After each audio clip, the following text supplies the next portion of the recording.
আজকে আমাদের রাষ্ট্রপতি জনাব শাহাবুদ্দিন আহমেদের একটা দীর্ঘ সাক্ষাৎকার ছাপা হয়েছে। রাষ্ট্রপতির সাক্ষাৎকার তো অনেকেই হয়তো নিয়েছে, আগেও আমাদের মতিউর রহমান চৌধুরী সাহেব নিয়েছেন, উনি ওর সঙ্গে দেখা করতে গিয়েছিলেন, অবশ্য অনানুষ্ঠানিক দেখা ছিল, তারপর সেটা উনি ছাপিয়েছেন। আরও অনেকের সঙ্গে রাষ্ট্রপতি দেখা হয়েছিল, আমার পরিচিত অনেক বন্ধু বান্ধবের সঙ্গেও দেখা হয়েছিল, কিন্তু আনুষ্ঠানিক সাক্ষাৎকার এটাই প্রথম আমি দেখলাম। এবং এখানে ডিটেইল অনেক কিছু আছে। সাক্ষাৎকার কি নিয়েছেন, কেন নিয়েছেন, এগুলো অন্য হিসাব, ওগুলো সাংবাদিকতার হিসাব থাকতে পারে, কিন্তু কতগুলি জিনিস এখানে উঠে এসেছে। যে বিষয়গুলো উঠে এসেছে সে বিষয়গুলো খুব জরুরি। জরুরি এই কারণে যে আমাদের অন্তর্বর্তীকালীন সরকার একটা দায়িত্ব নিয়ে সরকারে বসেছিলেন, এবং সেই দায়িত্ব নেওয়ার পর তারা দায়িত্ব পালন করতে গিয়ে কি হেলাফেলা করেছেন, কিভাবে নির্মমভাবে নির্লজ্জের মতো সংবিধানকে লঙ্ঘন করেছেন, কিভাবে সম্মানিত ব্যক্তিকে অপমান করেছেন, এবং কিভাবে নিয়ম নীতি রীতি সব কিছু লঙ্ঘন করেছেন, নিজেরা করেছেন, অন্যকে দিয়ে করিয়েছেন, তার কিছু প্রমাণ এখান থেকে কিন্তু উঠে এসেছে। আমি প্রথমেই বলে নিই, আমাদের রাষ্ট্রপতি জনাব শাহাবুদ্দিন আহমেদ, উনি আওয়ামী লীগ সরকারের আমলে রাষ্ট্রপতি হিসাবে নিয়োগ পেয়েছেন। ওনার রাষ্ট্রপতি নিয়োগ পাওয়া নিয়ে অনেক রকম বিতর্ক থাকতে পারে, অনেক আলোচনা হতে পারে, এবং শাহাবুদ্দিন আহমেদকে অপছন্দ করার লোকের সংখ্যা দেশে অনেক হতে পারে, এটা নিয়ে আমার কোনো আপত্তি নাই। কিন্তু প্রশ্ন হলো, উনি যখন রাষ্ট্রপতি হয়ে যান তখন কিন্তু উনি আর শাহাবুদ্দিন আহমেদ থাকেন না, তখন উনি একটা দেশের সর্বোচ্চ সবচেয়ে সম্মানিত ব্যক্তিতে রূপান্তরিত হন। আপনি ব্যক্তিগতভাবে ওনাকে অপছন্দ করতেই পারেন, কিন্তু রাষ্ট্রপতির যে চেয়ার, যে পদ, সেই পদটাকে যদি আপনি অসম্মান করেন তাহলে কিন্তু আপনি পুরো রাষ্ট্রকে অসম্মান করেন, আপনি নিজেকেও অসম্মান করেন। কিন্তু এই অন্তর্বর্তীকালীন সরকার গত 18 মাসে এই রাষ্ট্রপতির কাছ থেকে, রাষ্ট্রপতির হাতে শপথ নিয়েছেন, কিন্তু এই অন্তর্বর্তীকালীন সরকারের প্রত্যেকটা উপদেষ্টাকে রাষ্ট্রপতি নিজে নিয়োগ দিয়েছেন। এদের প্রত্যেকের নিয়োগকর্তা রাষ্ট্রপতি, এবং তারা নিয়োগকর্তার সঙ্গে যে অপমানসূচক আচরণ করেছেন তার একটা নমুনা এই সাক্ষাৎকারের মাধ্যমে উঠে এসেছে। এই সাক্ষাৎকারের কয়েকটা পয়েন্ট আপনাদেরকে আমি একটু বলতে চাই, যে কি ঘটনাগুলি কি উনি এই সাক্ষাৎকারে কি কি বলেছেন। উনি বলেছেন যে ওনাকে বারবার উৎখাত করার জন্য, অপসারণ করার জন্য অন্তর্বর্তীকালীন সরকার অথবা সরকারের সহযোগী যারা শক্তি ছিল, কেউ কখনো তাদেরকে স্বীকার করেছেন নিজেদের বলে, কখনো স্বীকার করেননি, এদের দিয়ে নানা রকম ওনাকে উৎখাতের চেষ্টা করা হয়েছে। এবং সেই সময় দুইটা শক্তি ওনাকে সাপোর্ট দিয়েছে বলে উনি জানিয়েছেন। এই শক্তি দুইটা কোন দুইটা? এক হলো বিএনপি এবং তার সহযোগী সংগঠনগুলো, একটা রাজনৈতিক শক্তি, আরেকটা হলো সশস্ত্র বাহিনী। এবং সশস্ত্র বাহিনীর পক্ষ থেকে এটা বলা হয়েছে যে সংবিধান অনুযায়ী রাষ্ট্রপতি হচ্ছে সশস্ত্র বাহিনীর সর্বাধিনায়ক, কাজে তাদের সর্বাধিনায়ককে সরিয়ে দেওয়ার যে প্রচেষ্টা, এটাকে তারা যে কোনোভাবে করবেন, প্রতিহত করবেন, এবং সেটা তারা করেছেন। উনি জানিয়েছেন, উনি সাক্ষাৎকারে বলেছেন যে এই সরকারের 18 মাসের আমলে তাকে দিয়ে অনেকগুলো অধ্যাদেশ পাশ করিয়ে নেওয়া হয়েছে, এবং ওনার বিবেচনায় এই অধ্যাদেশগুলো তার কাছে যখন যেটা আসছে উনি পাশ করে দিয়েছেন, কারণ এটাই দেওয়ার নিয়ম।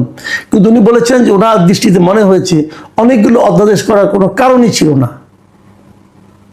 এবং উনি এটাও বলেছেন, প্রধান উপদেষ্টা সংবিধানের কোনো বিধান মেনে চলেনি। খুব গুরুত্বপূর্ণ অভিযোগ। কিন্তু রাষ্ট্রপতি বলতেছেন যে সাবেক প্রধান উপদেষ্টা, অন্তর্বর্তীকালীন সরকারের প্রধান উপদেষ্টা, তিনি সংবিধানের কোনো বিধান মেনে চলেননি। আমার তো মনে হয় এই কারণেই এই প্রধান উপদেষ্টা ডক্টর ইউনূসের বিরুদ্ধে সংবিধান লঙ্ঘনের মামলা হওয়া উচিত। কারণ একটা লোক দেশের সর্বোচ্চ যে বই, সর্বোচ্চ যে গ্রন্থ, সর্বোচ্চ যে আইন, সেটা না মেনে চললে, তাকে যদি আপনি আজকে শাস্তির আওতায় না আনেন, বিচারের আওতায় না আনেন, তাহলে এটা কিন্তু একটা উদাহরণ হয়ে থাকবে যে সংবিধানকে এভাবে পদদলিত করা যায়। এবং তিনি মানতে বাধ্য এই কারণে, এই সরকার ছিল একটা সাংবিধানিক সরকার। এই সরকার নিজেরাও দাবি করেছে তারা সাংবিধানিক সরকার, এবং সংবিধানকে সমুন্নত রাখার শপথ তারা এই রাষ্ট্রপতির কাছে নিয়েছে, অথচ ওনারা নিজেরা সংবিধান মেনে চলেননি। এবং আমি তো মনে করি এই 18 মাসে যে যে উপদেষ্টা যেখানে যেখানে সংবিধান লঙ্ঘন করেছেন, তাদের প্রত্যেকের সংবিধান লঙ্ঘনের দায়ে শাস্তি হওয়া উচিত। যদি না হয়, এই শাস্তির আওতায় আনা না হয়, তাহলে এটা একটা মন্দ উদাহরণ হয়ে থাকবে পরবর্তী সময়ের জন্য। দেখেন উনি আরো কি বলেছেন, উনি বলেছেন যে এই রাষ্ট্রপতি হলো রাষ্ট্রের সর্বোচ্চ ব্যক্তি। যখন কোনো প্রধান নির্বাহী মানে সরকার প্রধান যখন দেশের বাইরে যায়, বাইরে থেকে ফেরার পর তাদের দায়িত্ব হলো রাষ্ট্রপতির সঙ্গে একটা সাক্ষাৎ করা এবং সেখানে দেশের বাইরে কি কি চুক্তি হলো, কি কি আলোচনা হলো, সেগুলো রাষ্ট্রপতিকে অবহিত করা। আমাদের রাষ্ট্রপতি দুঃখ করে বলেছেন এই প্রধান উপদেষ্টা একবারের জন্য তার সঙ্গে যে বিদেশ থেকে ফিরে দেখা করেননি, এমনকি কি কি চুক্তি হয়েছে এগুলো ওনাকে অবহিত করেননি। সবশেষ একদম ক্ষমতা ছেড়ে চলে যাওয়ার আগ মুহূর্তে যুক্তরাষ্ট্রের সঙ্গে যত বড় একটা চুক্তি হলো, যে চুক্তি নিয়ে অনেক হইচই হচ্ছে, এখন আলোচনা হচ্ছে এবং যাকে অনেকে নতজানুমূলক একটা চুক্তি হিসেবে বর্ণনা করছেন, সেই চুক্তিটাতে কি হয়েছে সেটা দেশের জনগণ তো জানতে পারেনি এবং খোদ রাষ্ট্রপতিকেও তারা অবহিত করার প্রয়োজন মনে করেননি। ওনারা দেশটার মালিক হয়ে বসেছিলেন, যা ইচ্ছা তাই করার মালিক। এই যে অধ্যত্ব, এই যে আইন না মানার প্রবণতা, এর জন্য তাদের কি জবাবদিহিতার সামনে হতে হবে না? তাদের কি জবাবদিহিতার মুখে আনা উচিত নয়? অবশ্যই আনা উচিত এবং আমি মনে করি সেটা এই সরকারের উচিত। দেখেন উনি বলেছেন যে রাষ্ট্রপতি এই সময় ওনাকে একবারও দেশের বাইরে যেতে দেওয়া হয়নি, অথচ দেশের বাইরের থেকে ওনার কিন্তু দাওয়াত এসেছিল, আমন্ত্রণ এসেছিল। একবার এসেছিল কাসাবো থেকে একটা আমন্ত্রণ এসেছিল গত ডিসেম্বরে, আবার এসেছিল কাতারের আমির তাকে দাওয়াত করেছিল এই অনুষ্ঠানগুলিকে একটা সামিটে অংশ নেওয়ার জন্য, যেখানে রাষ্ট্রপতিদের যাওয়ার কথা। এই দুটো অনুষ্ঠানে তাকে যেতে দেওয়া হয়নি, বরং কাতারের আমিরের যে ঘটনাটা, এটা কিরকম হাস্যকর দেখেন। ওখানে যাওয়ার জন্য যে আমন্ত্রণপত্র এসেছিল তার একটা জবাব পররাষ্ট্র মন্ত্রণালয় লিখেছে নিজেরা যে আমি খুব ব্যস্ত আছি রাষ্ট্রীয় কাজে, অতএব আমার এখন যাওয়া সম্ভব না। চিঠিটা লিখে ওরা রাষ্ট্রপতির কাছে পাঠিয়েছিল সিগনেচার করার জন্য, তারপর তারা পাঠিয়ে দিবে। ওখানে রাষ্ট্রপতি সিগনেচার তো করেনি নাই, ওখানে একটা বড় প্রশ্নবোধক চিহ্ন দিয়ে ফেরত পাঠিয়েছেন, যেটি কেমন বেয়াদবি, কোনো জবাব নাই। মানে বেয়াদবির একটা সীমা থাকা দরকার। তারা যেতে দেবেন, আবার তাকে দিয়ে মিথ্যা বলে পাঠাবে যে আমি খুব ব্যস্ত ছিলাম। এগুলি কিন্তু এই দেশে একবার না একবার হয়েছে, এটা আমাদের জানতে হলো।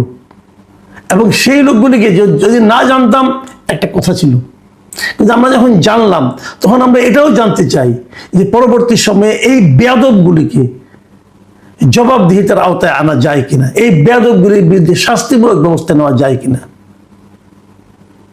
কি পররাষ্ট্র সচিব মিষ্টি মিষ্টি কথা বলতো, এটা আপাদমস্তক একটা খারাপ লোক, যে রাষ্ট্রপতিকে নামে একটা ভুয়া চিঠি ইস্যু করে রাষ্ট্রপতির কাছে পাঠায় যে সিগনেচার করে দেন, আমরা বলে দিই যে আপনি খুব ব্যস্ত। কত বড় বেয়াদব ভাবুন একবার।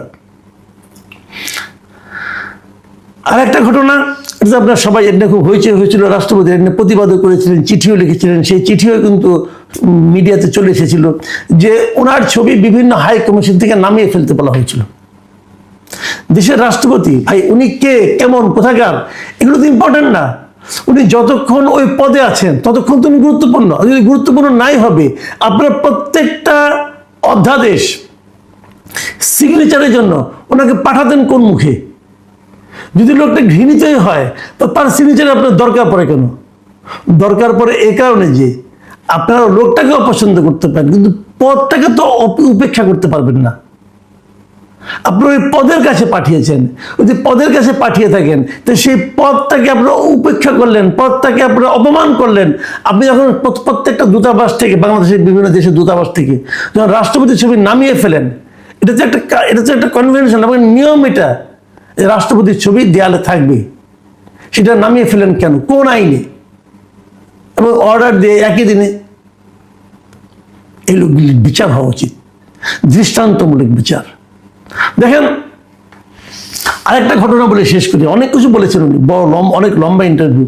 আমি আরেকটা ইস্যু নিয়ে বলি যে রিপোর্টার্স ইউনিটিতে, ঢাকা রিপোর্টার্স ইউনিটিতে যখন ইলেকশন হলো, ইলেকশনে যারা বিজয়ী হয়েছিলেন তারা, আমাদের এখানে একটা আছে, অনেক আগের থেকে একটা রীতি আছে যে এই কমিটিগুলো রাষ্ট্রপতি অথবা সরকার প্রধানের সঙ্গে দেখা করেন। তো রাষ্ট্রপতি নিজেই ওদেরকে আমন্ত্রণ জানিয়েছিলেন, তোমরা আসো, তোমাদের সঙ্গে কথা বলি। তারা গিয়েছিলেন, যাওয়ার পর এখানে ছবিটি উঠে বিভিন্ন প্রেসে পাঠানো হয়েছিল, রাষ্ট্রপতির সঙ্গে দেখা করেছেন। এই অপরাধে ওনার এখানে যে প্রেস উইং আছে, একজন প্রেস সেক্রেটারি ছিল, একজন অ্যাসিস্ট্যান্ট প্রেস সেক্রেটারি ছিল, একজন ডেপুটি প্রেস সেক্রেটারি ছিল, তিনজনকে ওখান থেকে প্রত্যাহার করে নিয়ে আসা হয়েছিল। ওনার এখানে দুজন ফটোগ্রাফার ছিল, যারা 30 বছর ধরে ওখানে ফটোগ্রাফার হিসেবে কাজ করছে বঙ্গভবনে, তাদেরকে পর্যন্ত প্রত্যাহার করে নিয়ে গিয়েছিল। তার মানে শেষের দিকে এই রাষ্ট্রপতির এখানে কোনো প্রেস উইং বলতে কিছু ছিল না। এবং মানে সব মিলিয়ে রাষ্ট্রপতি নিজেই বলতেছেন যে সব মিলিয়ে আমাকে একদম প্রতিবন্ধী করে দিয়েছিল ওরা। এবং এই প্রেস উইং কেন নেই, প্রেস উইং এর লোকগুলিকে আবার দেওয়ার জন্য উনি রাষ্ট্রপতি নিজে টেলিফোন করেছেন ক্যাবিনেট সেক্রেটারিকে, টেলিফোন করেছেন প্রিন্সিপাল সেক্রেটারিকে, টেলিফোন করেছেন এস্টাবলিশমেন্ট সেক্রেটারিকে। এরা কেউ তার কথা শোনেনি, কেউ তার ওখানে কোনো, এই লোকগুলি কারা, এই ক্যাবিনেট সেক্রেটারি কে ছিলেন, প্রিন্সিপাল সেক্রেটারি কে ছিলেন, এস্টাবলিশমেন্ট সেক্রেটারি কে ছিলেন, এদের নাম ধরে ধরে এদের প্রত্যেককে বিচার করা উচিত। এদের অনেকে হয়তো আমাদের চাকরি ছেড়ে চলে গেছেন, কারণ যদ্দূর আমি জানি এই সবগুলি পদে চুক্তিভিত্তিক নিয়োগ ছিল, হোক চুক্তি ভিত্তিক নিয়োগ, ওইখান থেকে এনে তাদেরকে জেলে ঢোকানো উচিত। কত বড় বেয়াদব, রাষ্ট্রপতির সঙ্গে বেয়াদবি করে। আমরা মনে করি যদি এর বিচার না করা হয় তাহলে রাষ্ট্রপতির সঙ্গে যে বেয়াদবি করা যায় এটা প্রতিষ্ঠিত হয়ে যাবে। বিএনপি এই ব্যাপারটা কিভাবে হ্যান্ডেল করে এটা দেখার অপেক্ষায় আমি থাকবো।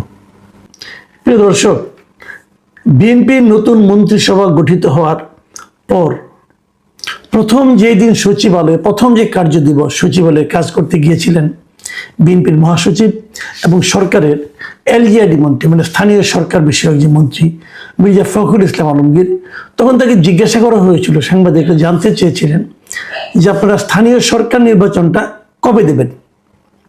মির্জা ফখরুল ইসলাম আলমগীর বেশ দৃঢ়তার সঙ্গে বলেছিলেন যে খুব দ্রুতই স্থানীয় সরকার নির্বাচন হবে। এখন খুব দ্রুত বলতে কতদিন, ধরে নেওয়া যায় 1 মাস অথবা 2 মাস, এই তো অল্প সময়ের মধ্যেই স্থানীয় সরকার নির্বাচন দেওয়া হবে। মার্চের সেকেন্ড উইকে যদি সংসদ বসে তার আগেও দেওয়া যেতে পারে, তারপরেও দেওয়া যেতে পারে, যে কোনো সময় দেওয়া যেতে পারে। এটা কিন্তু কঠিন কোনো কাজ নয়।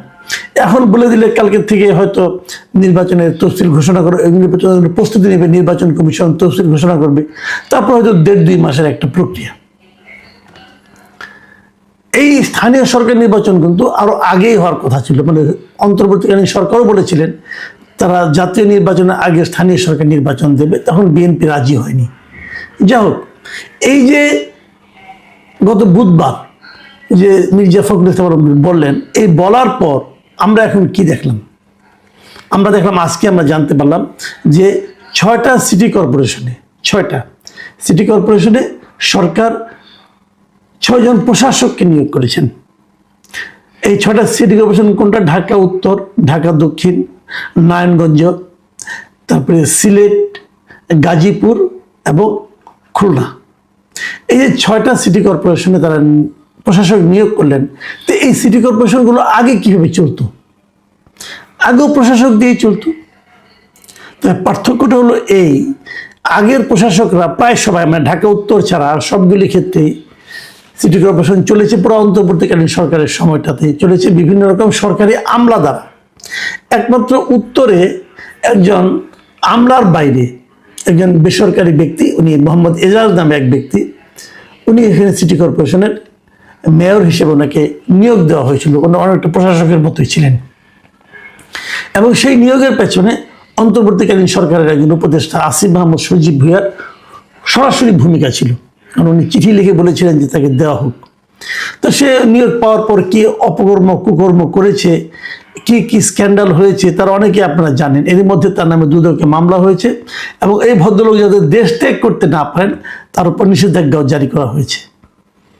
তো এই হলো অবস্থা। তারপর ওনার বিদায়ের পর তারপরে সরকার আরেকজন মানে আপনার অতিরিক্ত সচিবকে সেখানে উপদেষ্টা হিসেবে নিয়োগ দিয়েছেন। তারপরে সবগুলো দিয়ে প্রশাসক হিসেবে নিয়োগ আছে, কাজ করছে।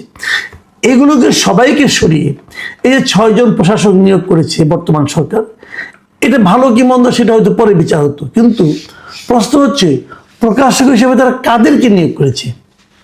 প্রশাসক চেঞ্জ হতে পারতো, কোনো প্রবলেম নাই, কিন্তু যাদেরকে তারা নিয়োগ দিল চেঞ্জ করে তাদের নিয়ে আপত্তিটা তাদের ব্যক্তিগত চারিত্রিক কারণে নয়, আপত্তি হলো তাদের গোষ্ঠীগত চরিত্রে। গোষ্ঠীগত মানে বলছি আমি, যে 6 জনকে নিয়োগ দিয়েছে, এই 6 জনকে আপনি একভাবে চিনতে পারবেন। সেটা হলো কি, এরা 6 জনই বিএনপির নেতা, যার যার এলাকায় প্রত্যেকে বিএনপির নেতা, এবং এরা কেন্দ্রীয় নেতা, কেউ আঞ্চলিক নেতা, কেউ কেউ কেউ বিএনপির নমিনেশন পেয়ে নির্বাচনে হেরেছেন, তারপরে তাকে দেওয়া হয়েছে। আবার কেউ কেউ তাকে নমিনেশন দেওয়া হয়নি, তখন তাকে হয়তো পুরস্কার হিসেবে এটা ধরিয়ে দেওয়া হয়েছে। কাজটা কি ভালো হলো? এটা নিয়ে কোনো ব্যাখ্যার দরকার নেই। আমার বিবেচনা এটা একটা ভয়ঙ্কর খারাপ কাজ হয়েছে। একটা খুবই খারাপ উদাহরণ বিএনপি এই নিয়োগগুলির মাধ্যমে তৈরি করল। দেখুন, আমি তার আগে বলে নেই কারা কারা এখানে হয়েছে।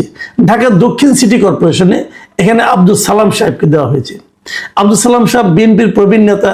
উনি অনেক আগে, একসময় এই যখন অবিভক্ত যখন সিটি কর্পোরেশন ছিল, তখন এটা সম্ভবত এরশাদের আমলে, তখন উনি এই সিটি কর্পোরেশনের ডেপুটি মেয়র ছিলেন, অনেক আগে। কিন্তু তার মানে আজকের থেকে প্রায় আপনার 30-40 বছর আগের কথা বলছি আমি। উনি এখানকার ডেপুটি মেয়র ছিলেন। তার মানে উনি এই পদের জন্য যে যোগ্য ব্যক্তি, কোনো সন্দেহ নাই। এবার উনি যখন মনোনয়ন না পেলেন, তখন আমি একটু চিন্তা করলাম, তো ওনাকে ওনার মতো সিনিয়র লিডারকে মনোনয়ন দেওয়া হলো না কেন। পরে শুনলাম যে না, ওনাকে ঢাকা দক্ষিণের মেয়র বানানো হবে, এই জন্যই তাকে মনোনয়ন দেওয়া হয়নি। তো মেয়র বানানো হবে কিভাবে? মেয়র বানানোর জন্য তাকে ইলেকশন করতে হবে। ইলেকশন করলে কে দাঁড়াবে না দাঁড়াবে এটা তো আমরা জানি না। হয়তো ইলেকশনের জন্য অপেক্ষা করতে পারছিলেন না, দিয়ে দিলেন মেয়র হিসেবে নির্বাচন, তাকে প্রশাসক হিসেবে নিয়োগ করে দিলেন। মানে উনি ভার্চুয়ালি মেয়রের মতোই কাজ করবেন। আচ্ছা, ফাইন। তারপরে আমরা ঢাকা উত্তরের কথা বলি। ঢাকা উত্তরে নতুন প্রশাসক নিয়োগ করা হয়েছে মিস্টার শফিকুল ইসলাম খানকে। এই শফিকুল ইসলাম খানকে, উনি হলেন গিয়ে এই যে মিরপুরের একাংশ, কাফরুল, কাজীপাড়া, শেওড়াপাড়া, এই এলাকাটা নিয়ে যে সংসদীয় এলাকা ছিল ঢাকা 15, এই এলাকায় তিনি বিএনপির পদপ্রার্থী ছিলেন। এখানে উনি নির্বাচনে হেরে গেছেন জামায়াতের আমির ডক্টর শফিকুর রহমানের কাছে। সম্ভবত এই পরাজয়ের সান্ত্বনা হিসেবে ওনাকে ঢাকা উত্তরের নতুন প্রশাসক হিসেবে নিয়োগ দেওয়া হয়েছে। এর আগে উনি যুবদলের কেন্দ্রীয় কমিটির সহসভাপতি ছিলেন। তাছাড়া তিনি ঢাকা মহানগর উত্তর যুবদলের সদস্য সচিবও ছিলেন। শফিকুল ইসলাম খান কেমন লোক, কি সমাচার, সেটা ব্যাপার না। ব্যাপারটা হলো, উনি মেয়র কাজের জন্য, মেয়র হিসেবে, প্রশাসক হিসেবে কাজ করার জন্য ওনার কোনো অভিজ্ঞতা নাই, এবং উনি বিএনপির নেতা একজন। আচ্ছা, খুলনা সিটি কর্পোরেশনে সেখানেও দেওয়া হয়েছে একজন হারু পার্টির কাছে, বিএনপির খুব প্রবীণ নেতা, অনেক দিন ধরে বিএনপিকে আগলে রেখেছেন, মিস্টার নজরুল ইসলাম মঞ্জু। উনিও কিন্তু এবার নির্বাচনে খুলনা 2 আসনে, সোনাডাঙ্গা ও সদর, এই আসনে ধানের শীষে প্রার্থী ছিলেন, এবং উনি জামায়াতে ইসলামের খুলনা মহানগর শাখার সাধারণ সম্পাদক শেখ জাহাঙ্গীর হোসেন বেলালের কাছে নির্বাচনে পরাজিত হয়েছেন। এখন এই পরাজয়ের পর ওনার মনে নিশ্চয়ই কোনো মনোবেদনা তৈরি হয়েছে। সেই মনোবেদনা লাঘবের জন্য ওনাকে আরো বড় পদে, ওনাকে মেয়র পদে মনোনয়ন দেওয়া হয়েছে। মেয়র ঠিক নয়, প্রশাসক। প্রশাসক আর মেয়র একই রকম মনে করবেন। গাজীপুর সিটি কর্পোরেশন, সেখানেও মেয়র হয়েছে নতুন একজন মেয়র, নতুন একজন প্রশাসক নিয়োগ করা হয়েছে, মিস্টার শওকত হোসেন সরকার। এই শওকত হোসেন সরকার গাজীপুর মহানগর বিএনপির সভাপতি। উনি অনেক দিন ধরে 2013 সালে যখন গাজীপুর সিটি কর্পোরেশন হয়, তার আগে তিনি ওই এলাকার যে কাশিমপুর ইউনিয়ন আছে একটা, সেই কাশিমপুর ইউনিয়নের চেয়ারম্যান ছিলেন। এই পদে তার বাবাও চেয়ারম্যান ছিলেন, গিয়াসউদ্দিন সরকার। তার চাচা সোহরাবুদ্দিন সরকার, তিনিও চেয়ারম্যান ছিলেন। এমনকি তার দাদা জাবেদ আলী সরকার, তিনিও এখানকার চেয়ারম্যান ছিলেন। তো উনি অনেকদিন ধরে চেয়ারম্যান ছিলেন কাশিমপুর ইউনিয়নে। এবার উনি গাজীপুর সিটি কর্পোরেশনের প্রশাসক হিসেবে নিয়োগ পেলেন। এখানে কিন্তু আগে আওয়ামী লীগ আমলের শেষ দিকে জাহাঙ্গীর আলম ছিলেন মেয়র। যাই হোক, তারপর Narayanganj city corporation. Narayanganj city corporation বললেই কিন্তু আমরা বুঝি যে সেরেনা হায়াত আইভি, উনি এখানকার মেয়র ছিলেন। এই সেরেনা হায়াত আইভির কাছে 2016 সালে যে নির্বাচনটা হয়, সেই নির্বাচনে এখানে মেয়র বিএনপির হয়ে প্রার্থী ছিলেন সাখাওয়াত হোসেন খান, এবং তখন তিনি 78,900 ভোটে হেরে গেছিলেন। সেই হারা লোকটাকে এবার নারায়ণগঞ্জের মেয়র হিসেবে মনোনয়ন দেওয়া হয়েছে। মেয়র হিসেবে তো নয়, মেয়র হয় না আপনারা, এটা হলো প্রশাসক হিসেবে নিয়োগ দেওয়া হয়েছে। এবং উনি এমনিতেও নারায়ণগঞ্জ মহানগর বিএনপির সিনিয়র সহসভাপতি। সিলেট সিটি কর্পোরেশনের কথা ধরেন, সিলেট সিটি কর্পোরেশনের প্রশাসক নিয়োগ করা হয়েছে আব্দুল কাইয়ুম চৌধুরীকে। এই আব্দুল কাইয়ুম চৌধুরী কিন্তু একসময় সাবেক অর্থমন্ত্রী ছিলেন যে সাইফুর রহমান সাহেব, ওনার রাজনৈতিক সচিব ছিলেন। কিন্তু উনি এইবার সিলেট 3 আসন থেকে মনোনয়ন চেয়েছিলেন, দক্ষিণ সুরমা, ফেঞ্চুগঞ্জ, বালাগঞ্জ, কিন্তু তিনি মনোনয়ন পায়নি। এই আসনে মনোনয়ন পেয়েছে যুক্তরাজ্য বিএনপির সদ্য সাবেক সভাপতি এম এ মালিক। তো উনাকে নির্বাচন দেওয়া হয় না, পর ওনাকে দায়িত্ব দেওয়া হয়েছিল যে এই সিলেট জেলার যতগুলি সংসদীয় আসন আছে সবগুলি আসনের যারা নাকি প্রার্থী তাদের নির্বাচনী সমন্বয়ক হিসেবে কাজ করার জন্য। উনি কাজটা ভালোভাবে করেছেন এবং হয়তো তারই পুরস্কার হিসেবে ওনাকে সিলেটের এখন প্রশাসক হিসেবে নিয়োগ করা হয়েছে। তো মোটামুটি আমরা দেখলাম যে সব জায়গায় একদম দলীয় লোককে প্রশাসক হিসেবে নিয়োগ করা হলো। কেন? সরকার ইচ্ছা করলে পারে, কিন্তু এই কাজটা কি ভালো হলো? আপনি তো নির্বাচন দিবেন, আপনি অনির্বাচিত ব্যক্তিকে দিলেন কেন? যদি প্রশাসকে নিয়োগ করতে হয় তাহলে তো সরকারি লোককে প্রশাসক নিয়োগ করেন। যেখানে সবসময় আমরা দেখে এসেছি ট্র্যাডিশন যে একজন অতিরিক্ত সচিবকে প্রশাসক নিয়োগ করা হয়, তিনি মেয়রের মতো কাজ করেন। আপনি তো অনেকদিন ওয়েট করেছি আমরা। আর আপনি যাকে দিলেন তিনিও তো আগামী যখন নির্বাচন হবে তখন তো নির্বাচনে অংশ নেবেন, সেই নির্বাচনে উনি হারতেও পারেন। ধরা যাক হাইপোথেটিক্যালি আপনি নির্বাচন দিলেন, সবাই জিততে পারলো না, কেউ না কেউ হেরে গেল। যে হেরে গেল সে তাহলে মেয়র হওয়ার যোগ্য না, মানে অন্তত পক্ষে ওই এলাকার যারা নাকি জনগণ আছে, ভোটার আছে, তারা মনে করছে যে এই লোকটা মেয়র হওয়ার যোগ্য না, কাজে তাকে ভোট দিলাম না। যে মেয়র হওয়ার যোগ্য না তাকে আপনি প্রশাসক বানালেন কেন? প্রশাসক আর মেয়র কিন্তু মোটামুটি ভার্চুয়ালি একই কাজ করেন, একই ধরনের ক্ষমতা তারা ভোগ করেন। তো যিনি মেয়র হওয়ার যোগ্য নয় বলে জনগণ রায় দিল, তাকে আপনি আগে প্রশাসকটা বানালেন কেন? তাকে পুরস্কার দেওয়ার জন্য। এই পুরস্কারটা আপনাকে দিতে পারেন। সিটি কর্পোরেশনটা তো বিএনপির প্রপার্টি না, এটা মাথায় রাখতে হবে। এই সিটি কর্পোরেশনগুলি কি বিএনপি প্রপার্টি না? বিএনপিকে জনগণ দায়িত্ব দিয়েছে সরকার পরিচালনার জন্য, এবং সরকার পরিচালনার ক্ষেত্রে এই যে সিদ্ধান্তটা, এটা কি ভালো কোনো সিদ্ধান্ত হলো? এটা কি একদম নিরপেক্ষ কোনো সিদ্ধান্ত হয়েছে? কেন এটা করলেন আপনারা? আমরা কিন্তু বিএনপিকে অন্যরকম ভাবছি এখন। আমরা শুরু থেকেই বলছি যে বিএনপি আমাদের গতানুগতিক রাজনৈতিক দলগুলোর মতো আচরণ করছে না, তারা অন্যরকম একটা সবার জন্য সরকার, সবার হয়ে নিরপেক্ষ আচরণ করার চেষ্টা করতেছে। আমরা সেটার প্রশংসা করছি। অন্তত পক্ষে 7-10টা দিন আমাদেরকে দেন প্রশংসা করার জন্য। আমাদের এই সুযোগটা আপনারা নিয়ে নেবেন। এরকম এত দলীয় সিদ্ধান্ত এর আগে কোনো দলীয় সরকারও নেয় নাই।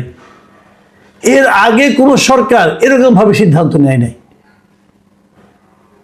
আওয়ামী লীগ আমরা দেখি নাই যে এইভাবে 6-7টা সিটি কর্পোরেশনে নিজের দলের লোককে প্রশাসক বানাই দিতে দেখিনি এর আগে। এবার দেখলাম। তাহলে বিএনপি কি আওয়ামী লীগের সঙ্গে কম্পিটিশনের নামছে? যে দলীয়করণ কাহাকে বলে, কত প্রকার কি কি আসর দেখাই দেয় নাকি? এটা কি মানে এটা তো আপনার প্রপার্টি না রে ভাই, এটা তো মাথায় রাখতে হবে। তো আপনি এটা কি কি করতেছেন আপনারা? ফখরুল ইসলাম আলমগীর সাহেব, ওনাকে আমি খুবই সেন্সিবল লোক মনে করতাম। মাঝখানে ওনার এলাকায় আওয়ামী লীগের লোকজনদের কি জানি বলছেন যে এখানকার সবার মামলা তুলে নেওয়া হবে, এগুলো দেখে একটু মনটা খারাপ হয়েছিল যে বুড়া হয়েছেন, বয়স হয়েছে, এলোমেলো আচরণ কেন করছেন? ওনার এই আচরণটা তো আমার কাছে আরো ভয়ঙ্কর লাগতেছে। আমরা তো এই আচরণ আপনাদের কাছ থেকে প্রত্যাশা করি না। প্রিয় দর্শক, আমি আশা করব এ ধরনের আচরণ করার থেকে বিএনপি বিরত থাকবেন এবং যত দ্রুত সম্ভব নির্বাচন দিয়ে দিন। আপনারা মাত্রই এত ল্যান্ডস্লাইড একটা ভিক্টরি পেয়েছেন, তো ওখানে আপনাদের আত্মবিশ্বাস নাই কেন? তো খুবই খারাপ কথা। প্রিয় দর্শক, এখন এই পর্যন্ত।